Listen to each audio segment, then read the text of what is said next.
Good morning and welcome. We hope your time with us today fills your spirit and nurtures your soul, whether you are joining us in person or online, and we hope you will come again. This morning after service, we'll be hosting a meet and greet from 11:30 to 12:30 in Gale House. Gale House is the greenhouse located next to Unity Temple. New and longtime congregants alike are welcome to attend. It's a great way to get to know new people, and we hope to see you there. Attending meet and greets is just one of the many ways to become an active member of our congregation. If you would like to learn more, we would love to get to know you and are happy to help you make new connections here. Please contact me, Val Ridenauer, at membership@unitytemple.org to set up a time to talk. You may also fill out a visitor form on our website at www.unitytemple.org or at the welcome table in the foyer following service. I look forward to being in touch with you soon. We hope you have a meaningful experience and will join us again.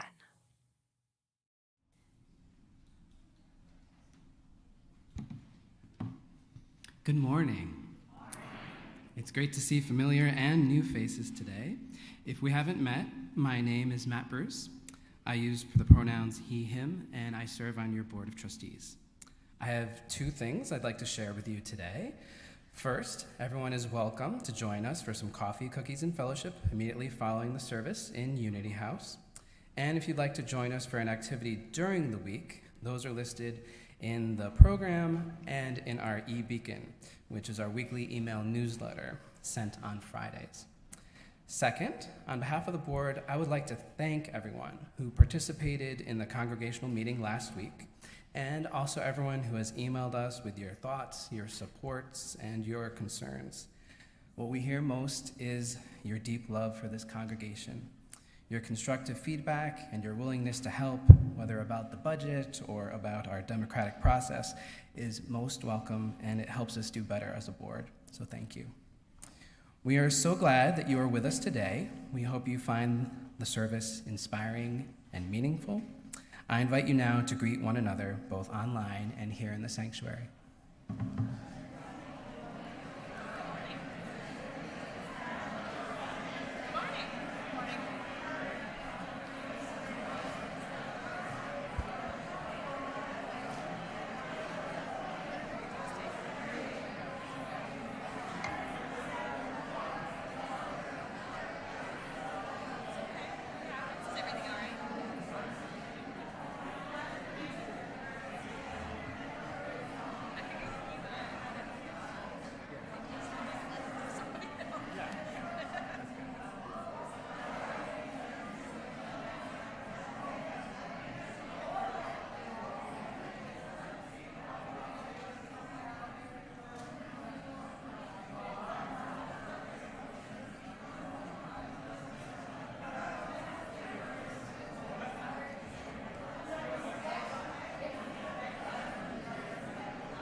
Our chalice lighter this morning is Gwen. Gwen loves bunnies and she loves to read.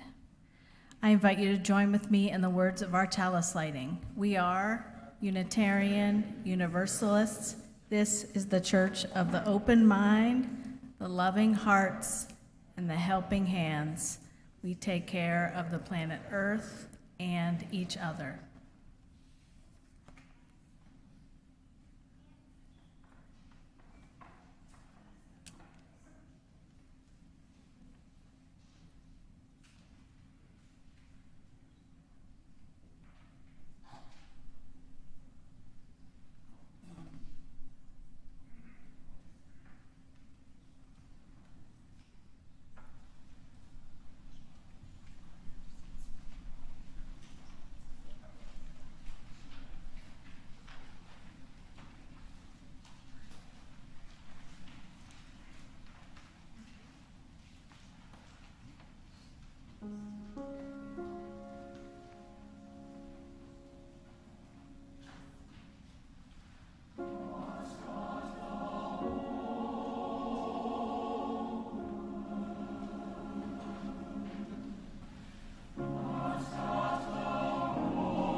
Our opening words this morning are by Libby Stoddard. We gather together.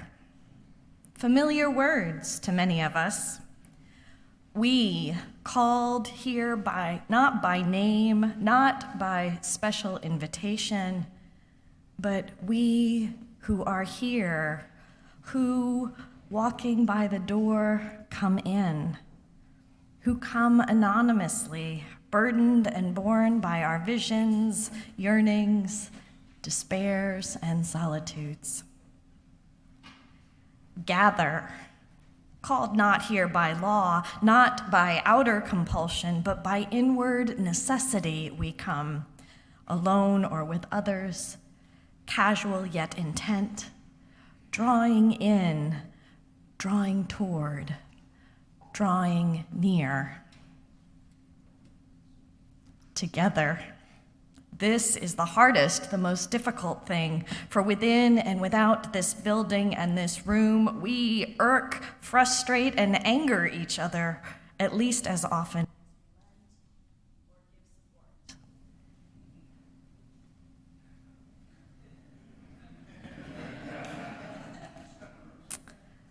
Very poignant timing.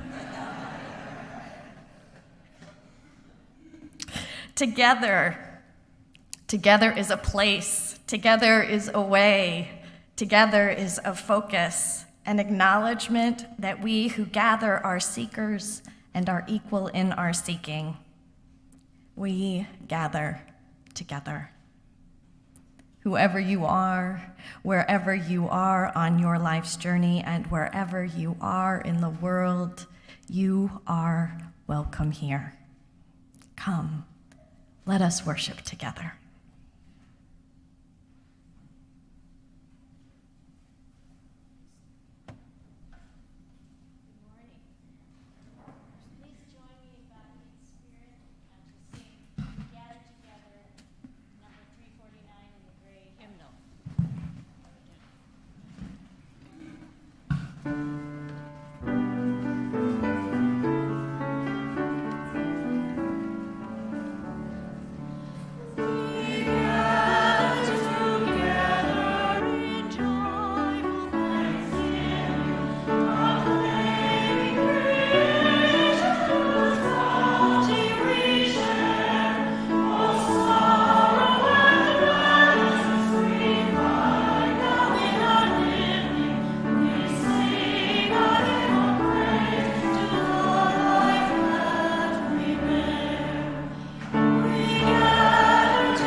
Please remain standing and join us in the words of our covenant. Love is the doctrine of this congregation. The quest for truth is its sacrament, and service is its prayer. To dwell together in peace, to seek knowledge and freedom, to serve humanity in fellowship, to the end that all souls shall grow into harmony with the divine. Thus do we covenant with each other and with God. Thank you. You may be seated.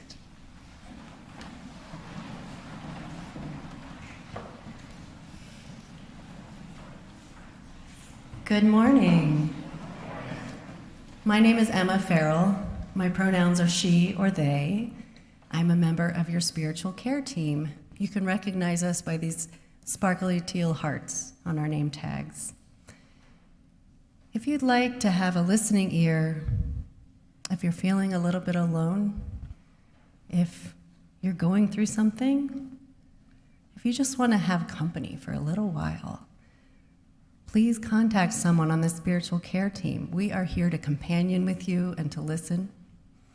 You can contact us by emailing at spiritualcare@unitytemple.org, or you can email Reverend Emily.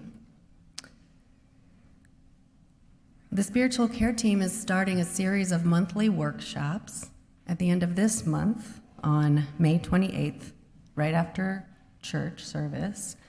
We're going to have the first workshop about heart-centered communication. Using the foundation of Marshall Rosenberg's nonviolent communication, we will practice showing up for ourselves and each other in authentic ways. This information is also going to be in the e-beacon and is already on the church calendar. Before the service each week, there's a binder right outside the sanctuary for you to write any joys or sorrows that you would like to share with us. Anyone online can also share by writing their joys and sorrows in the chat, and those will be shared in the following week. You can also email any joys or sorrows you may have at joysandsorrows@unitytemple.org. Here are the joys and sorrows for this week. Ella Murray is excited to be performing in her musical from school, X-Men. We wish you luck, Ella, or I should say break a leg. Kathy Clark shares, please hold former member Emily and her son Kai in your hearts as Kai undergoes testing to determine the cause of his increasing loss of sight. We'll be thinking of you. And Jeff Rupas shares that his brother-in-law, John, died Friday as a result of a freak accident. He says he was always a source of comfort to his sister Diana. May Diana find strength and well-being in the midst of the grief of her loss. We also make space for and honor all of the joys and sorrows that might be too tender or too private to share. When the music begins in a moment, we invite anyone who has a joy or a sorrow in their hearts or minds to come forward and drop a pebble in the water. As you come forward, please form lines along the sides and return up the middle. And if you are so moved, please join us in singing Spirit of Life.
Please join me in the spirit of prayer and meditation. This prayer is by Heather Rian Starr. May I move gently through this cloudy, murky, gray day or sunny day. May I remember that this is just one day and that the showing up is at least half of what is asked of me. May I set aside my underlying anxiety that I will not get to everything and put my trust and faith into the riverbank of human community. We are working together. I am not alone.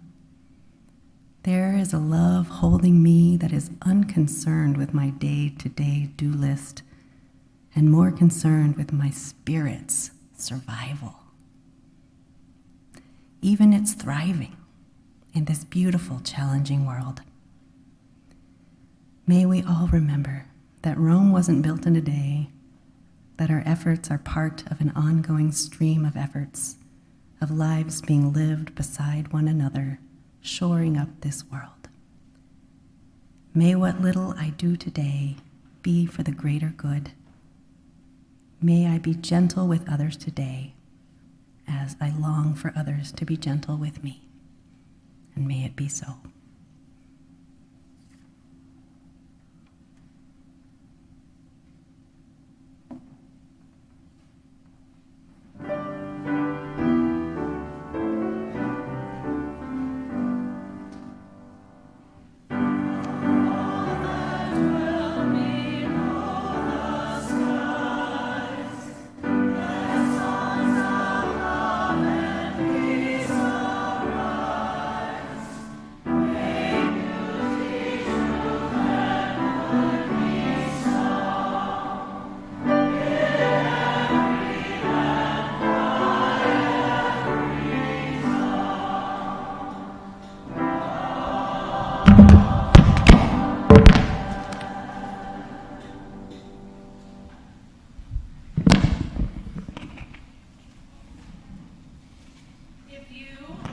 Who likes to come close when you're listening to a story, I invite you to come and sit down on the floor near me.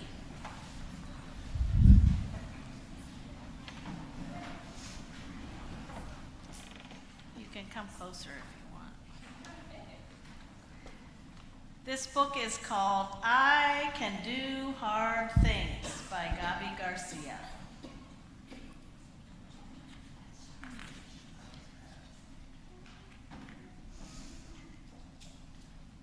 I don't always feel brave, confident, or strong. Sometimes it seems easier to follow others along.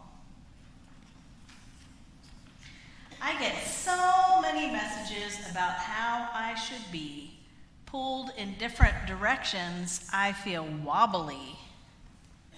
When this happens, I listen for that quiet voice inside. When I pay attention, that voice is my guide. I connect with the love and strength it brings. It helps me remember I can do hard things. I can be a friend to myself. I can feel all my feelings. I can ask for help. I can try again rather than give up. I can believe in myself. I can speak up when it would be easier to stay quiet. I can say no, even to my friends. I can apologize. I can forgive. I can listen to understand different points of view. I can care for my community.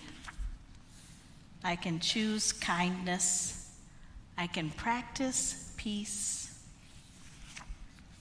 I can share my gifts with the world. I can be myself.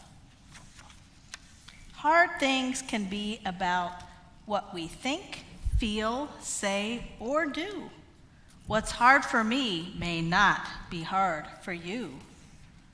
You are you, and I am me. We walk through the world differently.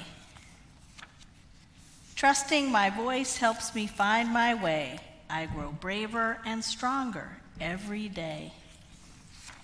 The tough stuff I face is all my own, but I can also remember I'm not alone. I'm ready for the hard things I have to do, and please remember, so are you. The end. All right, should we go to Unity House?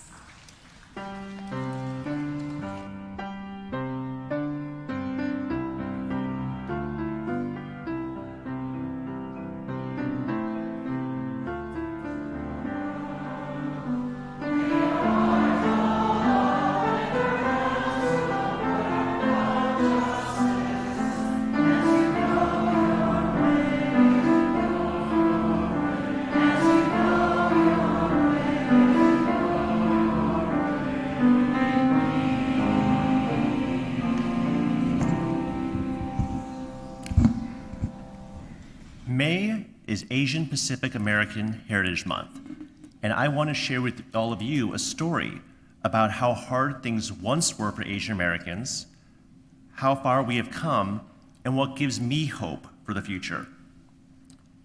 If you were born here in the United States, you are a citizen of the United States. And if you were born somewhere else, you can still become a citizen if you go through a long application process and meet the criteria, including being of good moral character. These are bedrock principles today, but 150 years ago, some people were not allowed to become citizens just because of how they looked or where they came from. Immigrants from Asia, like my parents, would not have been allowed to become citizens simply because of their race. Now, there were no people from Asia here in the United States in the early days of our country, when naturalization law was first restricted by race. But many people from Asia started coming to the United States in the 1800s and the early 1900s. And some of these people loved this country so much that they tried multiple times to become citizens, and they fought for citizenship in our courts. One of those people was Takuji Yamashita, who is someone that I think more people should know about. Takuji Yamashita was born in Japan more than 100 years ago, and he came to the United States when he was a teenager in order to bring honor to his family and to work for the public good. In 1902, Yamashita was one of the first Asian Americans to graduate from law school and to pass his state's bar examination. But when he tried to join the state bar, the Washington State Supreme Court rejected his attempts to invoke American ideals and held that he was not eligible simply because he was not white. 20 years later, in 1922, he tried again. This time, the United States Supreme Court ruled against him, upholding a state law that prevented him and other Japanese Americans from owning land simply because they were not white. Now, despite losing in 2 high courts, Takuji Yamashita persevered in America, working and raising a family. And then World War II happened, and he was incarcerated with other Japanese Americans, and his family lost everything while they were incarcerated. Now, despite everything that he endured, Takuji Yamashita's friends say that he never became bitter and he never complained. Every time another bad thing happened, he picked himself up and kept going on. And eventually, people realized that everything that Takuji Yamashita had fought for was right. Now, he did not get to see all of this happen, but Congress finally ended the racial restrictions on citizenship a few years before he died, opening the doors for people like my parents to become citizens. And Takuji Yamashita's children and grandchildren got to live in a different, better world where the things he argued for are now core principles. And his family even got to see the Washington State Supreme Court revisit that earlier decision.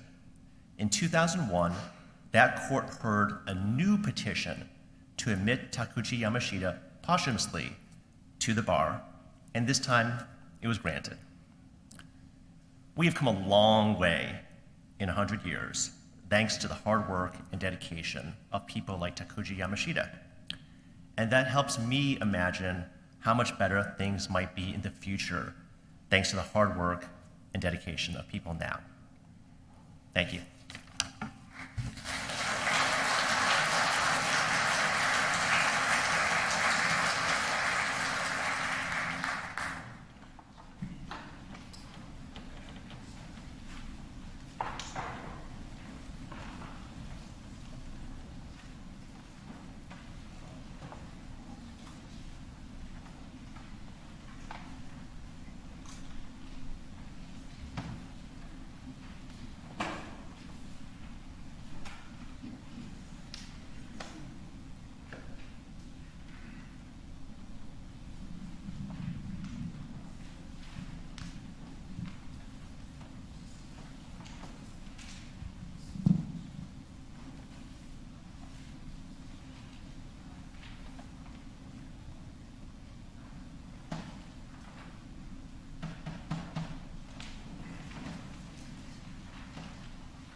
A dark cloud hovers over the earth, but it dissipates with each rising sun. A sign of peace, a colorful peace.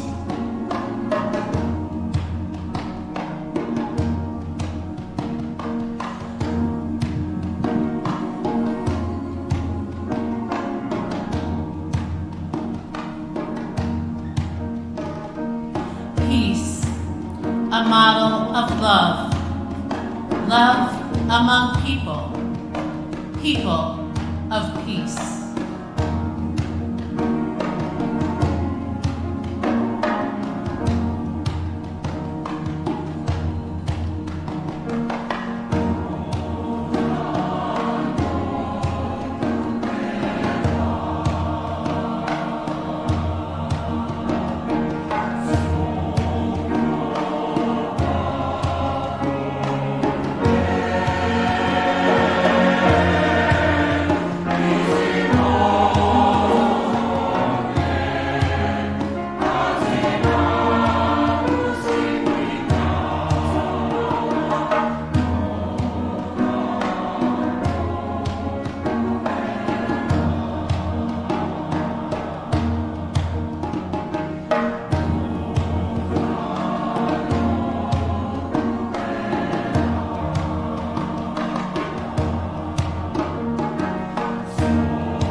Thank you. That was lovely.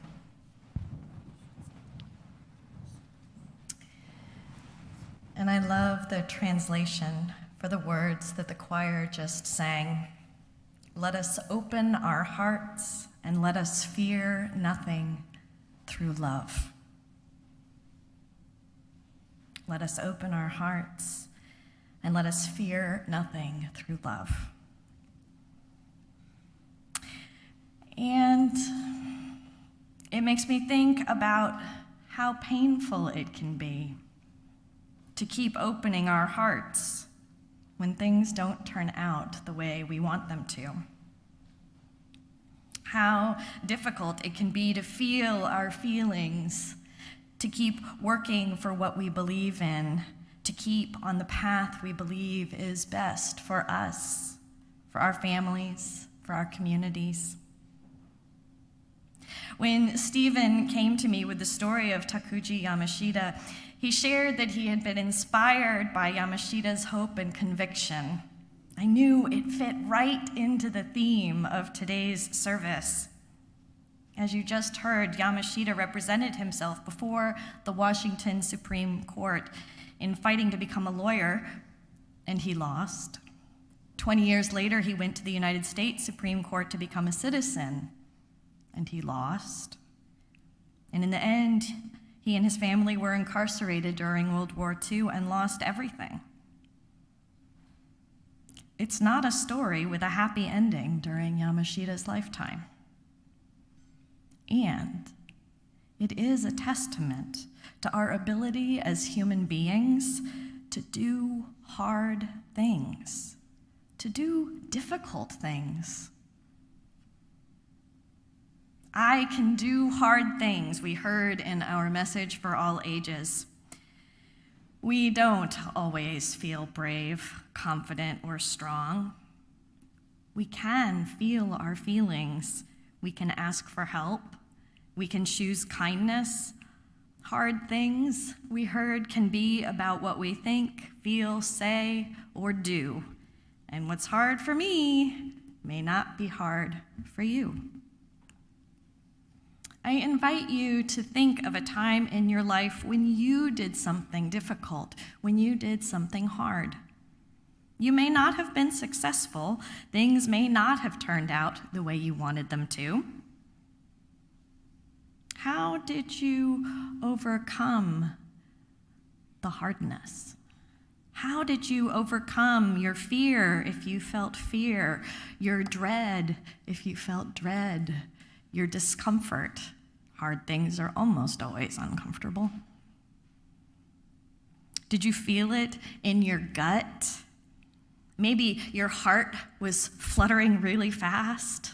Maybe you got a tension headache. Hard things, they are a part of life. In Joseph Campbell's hero's journey, hard things, the challenges, are what gives the opportunity for the hero to grow as a person. We see this in the Lord of the Rings trilogy. The hobbits have to destroy a ring in Mount Doom, and the journey is long and arduous. And along the way, they grow as individuals, as friends, and they make new friends and allies. Yes, it would have been faster if they had just been able to call the great eagles to fly them directly to Mount Doom. But then there wouldn't have been very much of a story, would there? Hard things can be AFCOs, another freaking growth opportunity. When we aren't challenged, we often don't have the impulse to grow. And sometimes, if there are a lot of hard things, one after another, it can be too much. So sometimes, the hard thing is actually stepping back, taking a break, or even saying goodbye. Taking care of ourselves so that we can face hard things in the future. Even that is hard to do so often.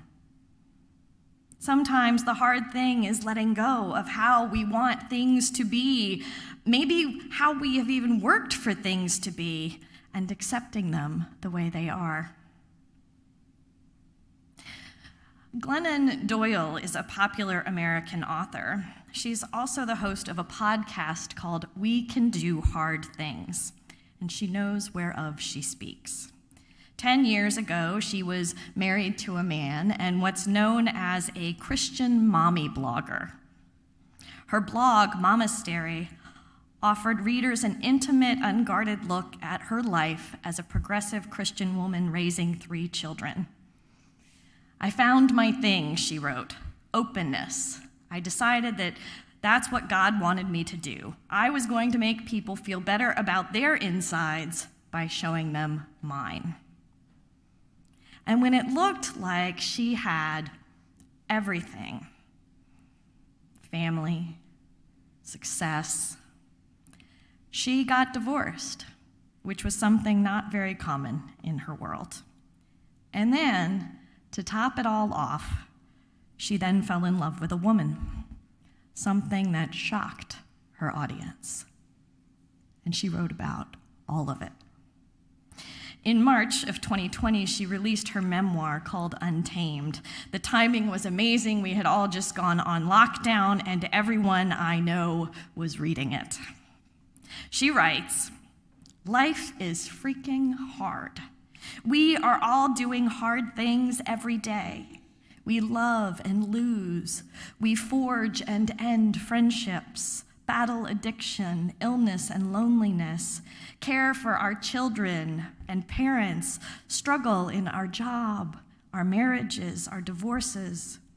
We try to set and hold boundaries, and we fight for equality, purpose, joy, and peace right in the midst of all the hard."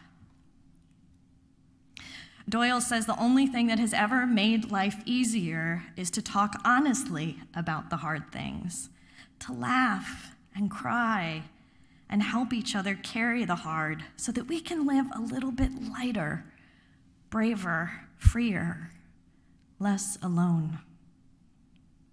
This is one of the purposes of religious community. We search for truth and meaning together. We try to make sense out of life together. And we laugh and we cry and help each other do the hard stuff. We can do hard things. And it helps to have a community in which to do so. And sometimes the hard things we have to do are hard things that we have to do together. In the movie The Matrix, Morpheus tells Neo that there's a difference between knowing the path and walking the path. And likely, without people like Morpheus, Neo would not have been able to walk the path. Last week, at the congregational meeting, this congregation passed a relational covenant. It isn't perfect. You will probably be revising it at your annual meeting in December. And it is a start to defining how you want to be together.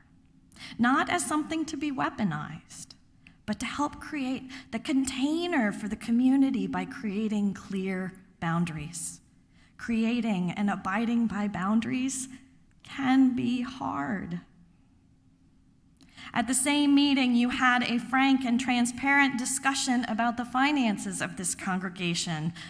Talking about money and talking about money so openly and transparently is also really hard.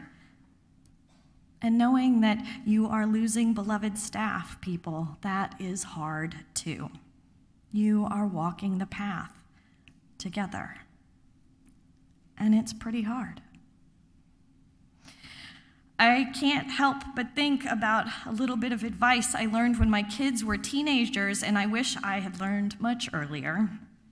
Instead of praising people, kids especially, when they succeed by saying how smart or strong they are, or insert your adjective here, the advice was to praise by saying, "You worked so hard on that. I'm proud of you."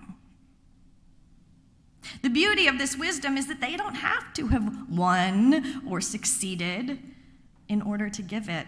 It's something we all need to hear, maybe even especially when things haven't gone our way, maybe especially in the midst of loss and change. This congregation is experiencing a lot of change right now and a lot of loss. Tina Lewis's last day was last week.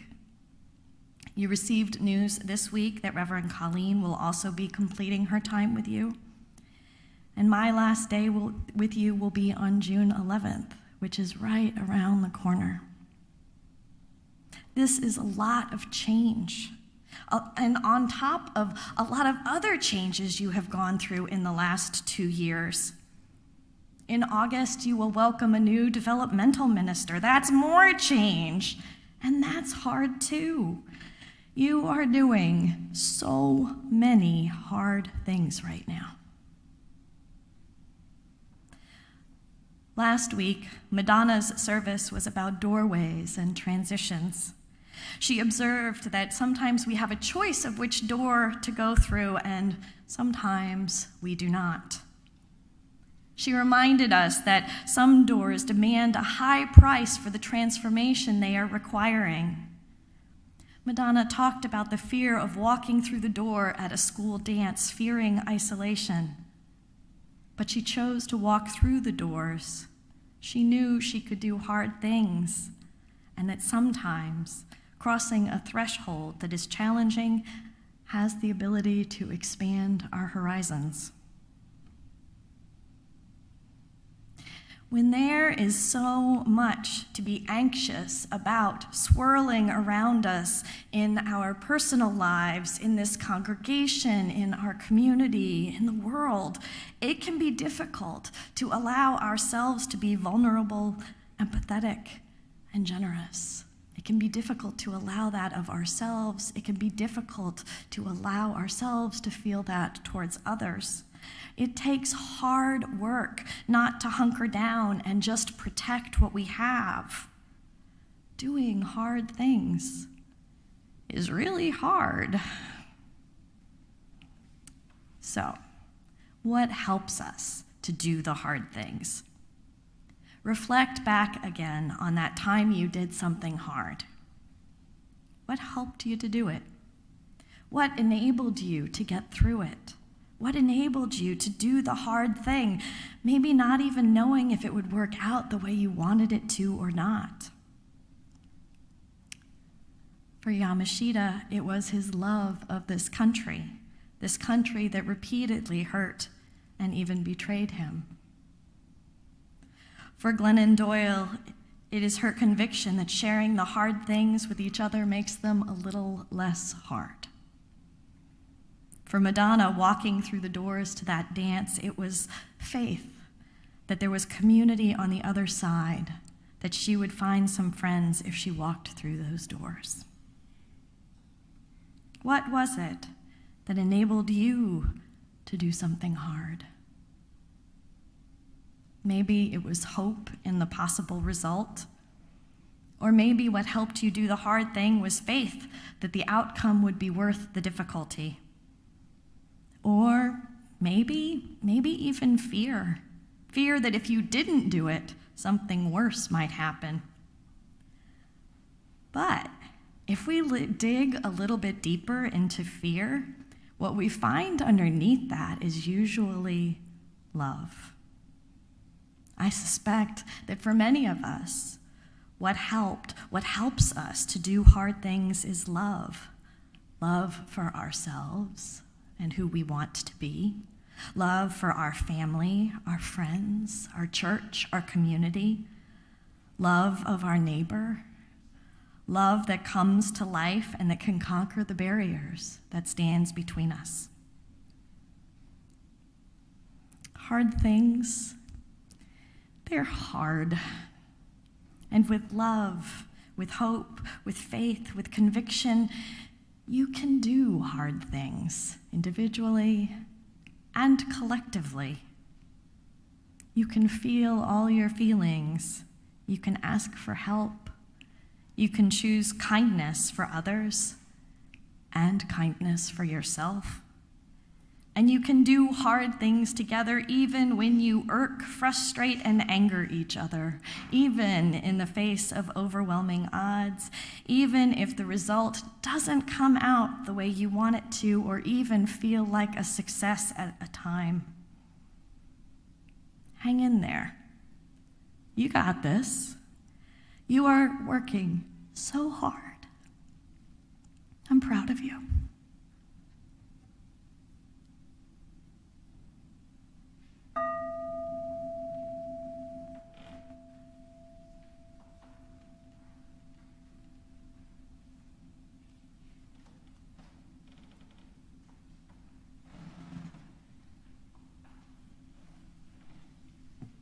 Good morning.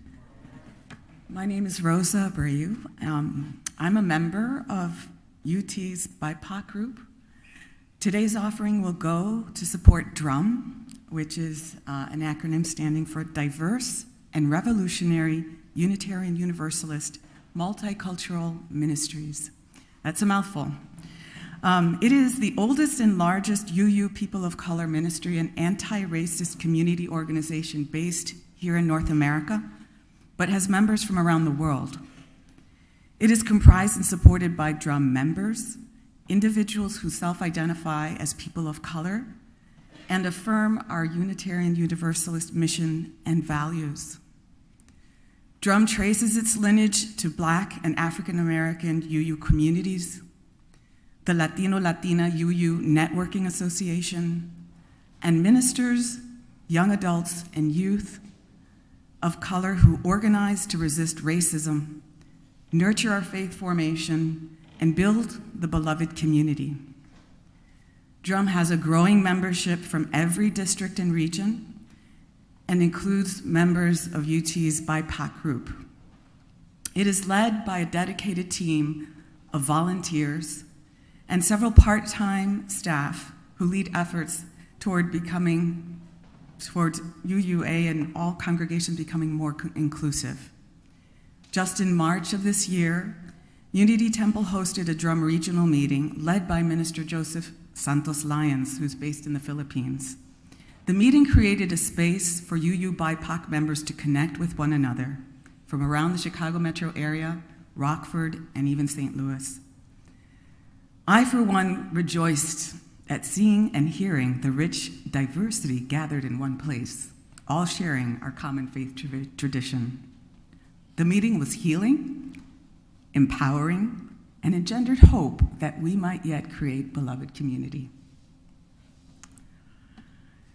This, despite the very real and growing threats here in the United States and around the world that would seek to eliminate diverse voices and experiences, and yes, even the right to vote.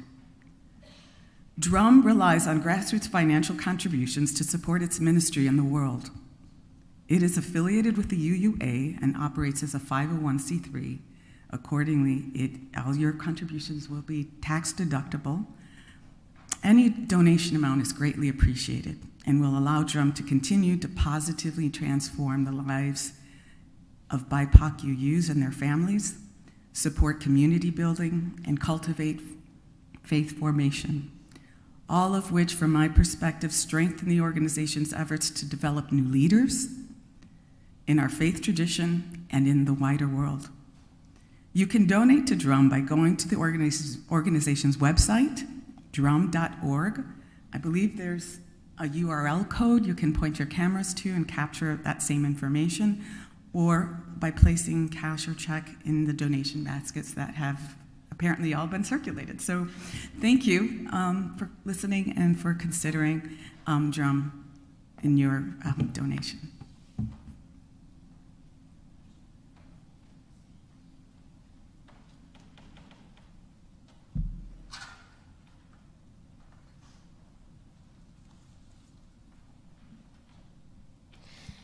Please rise and body your spirit for the hymn, Break Not the Circle, 323 in the gray hymnal.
the enduring words of Wayne Arneson.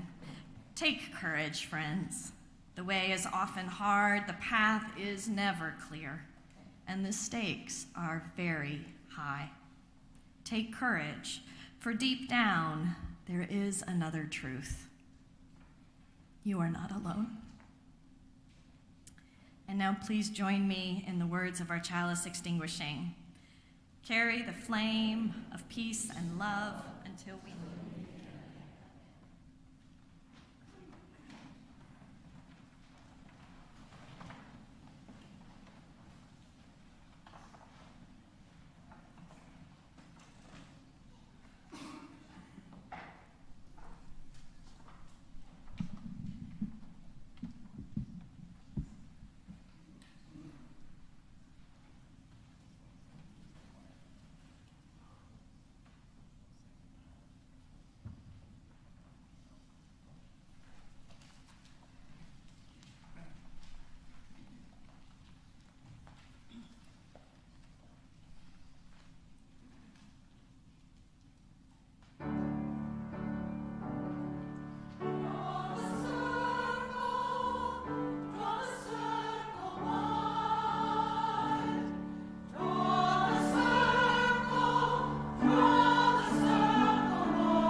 Thank you for joining us. I hope you found this service meaningful.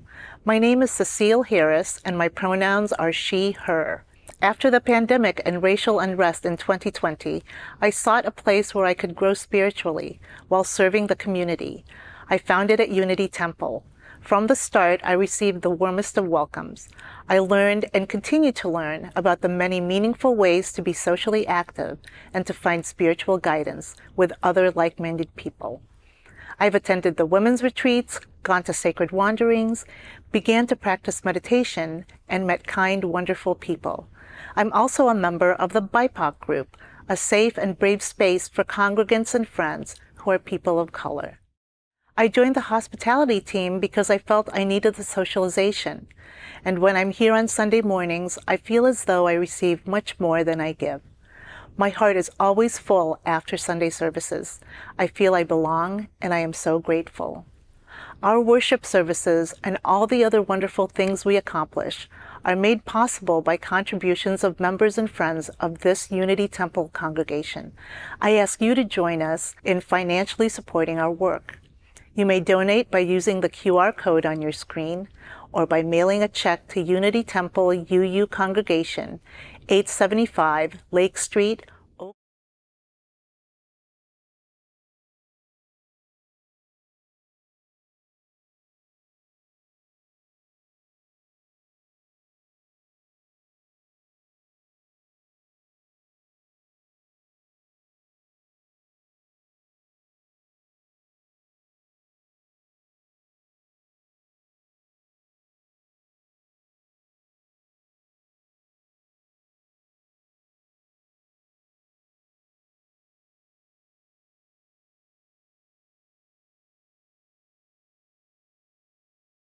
UU Congregation, 875 Lake Street, Oak Park, Illinois, 60301, or by giving on our website, unitytemple.org, then clicking on Donate at the top of the screen, then clicking on PayPal and giving by credit card or your PayPal account.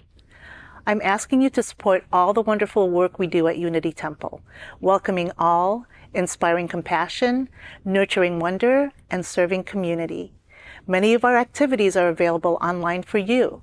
You can learn about how we carry out our mission on our website, unitytemple.org, and find out about our many support groups, faith and action teams, social groups, faith development groups, and music programs. Thank you, and may what you give bring you joy.